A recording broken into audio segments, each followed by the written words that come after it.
The British National Radio Sound Preservation and Archival Society are proud to present a remastered instalment of the classic 1950s classic serial, Upright, the remarkable story of a Victorian gentleman, based on the novel by Gravelly Stoats and adapted to a standard sufficient to avoid copyright infringement by Valmere Lake.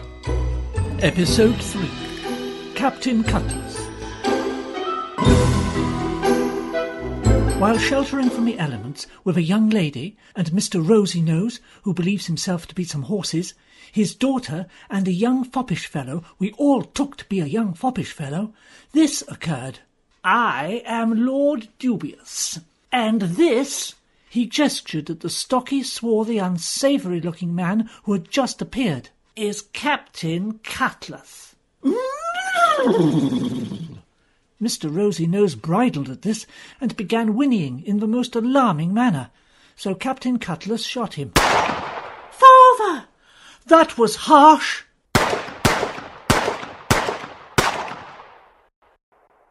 "It is all right. See, I have not been hit." He had been hit, but by a miraculous effort of will convinced himself he had not been. "Well, Cutlass, this is the latest lad on his way to Netherwood Hall. You might as well take him straight away with the other one. No hot potato for you, boy." I was about to demand of Lord Dubious what deviousness he was engaged in with this man, who looked nothing better than the sort of pirate that press-gangs innocent young men such as myself into a life of slavery and crime, when the maiden, whose name I still had not asked, interrupted. "You said other one? Is it my Arthur?" I wish she would forget the foolish-sounding Arthur Whippet and think of me instead. "I beg your pardon?" "Oh, nothing." "Arthur is my fiancé. We are to be married." "Fiancé, eh? Cherry Chops is supposed only to send men with no family attachments." "It was our secret." "I shall be writing a very stiff letter to Cherry Chops. What exactly happened, Captain?" "The other lad got away. Then I saw the signal fire." Captain Cutlass spoke for the first time, in a deep, gruff voice. "Oh, the other lad got away. I saw the signal fire. We have an agreement, Dubious. You get the lads sent from London, drug 'em with potatoes, then hand 'em over to me for a life on the high seas." "I don't know what your game is, but I shall find out." "Then I saw the signal fire." Dubious crossed to the fire I lit and poked it with the tip of his boot. "I came for the same reason, thinking you lit it, but it was one of these people, probably the stupid-looking one there." There was no one behind me, so he could not even point straight. "I lit the fire," I told him, "and would do so again, if it went out." "My Arthur escaped your evil plan? Then he may be nearby." She ran to the door and opened it. "Arthur, Arthur, I am here! Can you hear me, Arthur? Arthur, Arthur, Arthur, Arthur, Arthur!" This went on for several minutes. I wondered why they did not stop her. Then the reason came to me in a flash when she said, "What am I doing? I shall lead him to you." "You'll lead him to them," I told her hurriedly. "Shut the door." Cutlass kicked it shut and laughed a hard, piratical laugh. "Ha ha ha ha! He'll have drowned in the bogs by now." "No!" Then she cried, as women do. "I'm afraid he's right, me dear. Awfully boggy if you don't know your way. You were lucky. Now, to business. I'm sorry about Whippet, Cutlass, but these things happen. Take this boy, at least. I shall take the maid home with me." "It'll cost ya." "Not you. The maid." I can do a maid for you with a duster." "Why?" "All I need's a feather and a stick." "Well, I'll think of something." I could think of something, too. "Perhaps he plans to torture you in case you know where Whippet is hiding. A place, maybe, you arranged to meet for secret trysts while he worked duplicitly for Lord Dubious." I hadn't thought of that. It's a good idea. Yes. Torture first, fun later. Now, time to go. Cutlass drew his musket. What about father and I? Cutlass pointed his musket at them. I'll put 'em out of their misery.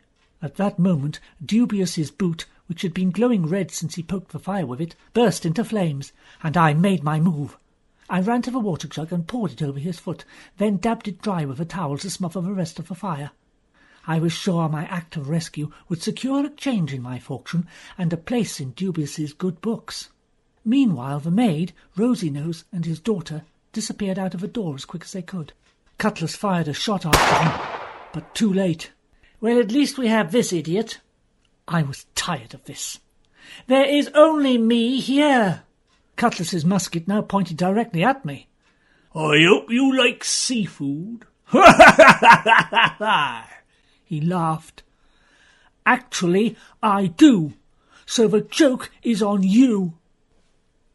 Little did I know at the time, but a servant from his house, Mr. Brassfeet, had been sent by Lord Dubious's personal secretary, Mr. Sneeringly, to find the undeserving holder of the maiden's heart, Arthur Whippet, not knowing that he had escaped after being sent to Captain Cutlass, and not before.